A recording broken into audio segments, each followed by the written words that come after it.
Vaishno recording studio Delhi. राजा हमारा लाला दी पियरिया जाके घाटे हो बारम दियरिया, जाके घाटे हो बारम दियरिया।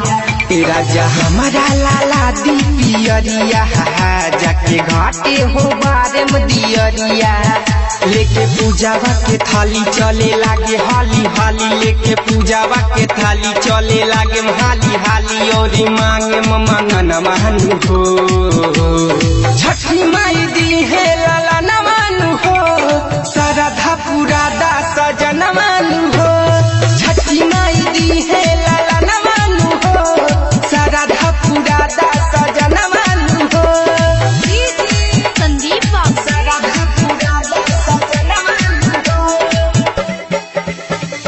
सरधा पूरा दा सजन मानु हो। माँ वैष्णो रिकॉर्डिंग स्टूडियो दिल्ली। केरा के पतवाया बहनी मंगा दी, सुनाए राजा सरधा पूरा दी। माथे पधा के दौड़वाए सोइया, छठी घाटे रउआ पहुँचा दी, छठी घाटे रउआ पहुँचा दी। केराया पतवाया बहनी लिया दी, सुनाए राजा सरधा पूरा दी। माथा पधा के दौड़वाए सोइया, छठी घाटे रहुआ पहुँचा दी। ले हमहू बचन काके माई के ना मन, ले हमहू बचन काके माई के ना मन। खूबे गाइब भजन मानु हो, छठी माई दी है लाला न मानु हो, सरधा पूरा दा सजन मानु हो।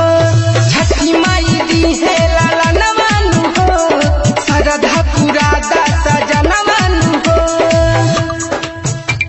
सरधा पूरा दा सजन मानु हो।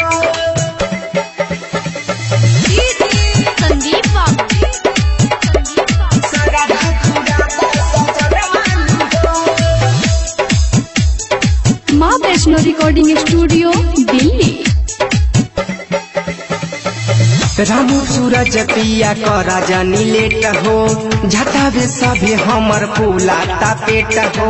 सभे सामान लेके करी सब सेट हो, राजा हो कब से हम करतानी वेट हो, राजा हो कब से हम करतानी वेट हो। मोनू बेदर्दी पिया करा जानी लेट हो, झटावे सभे हमर फूला पेट हो।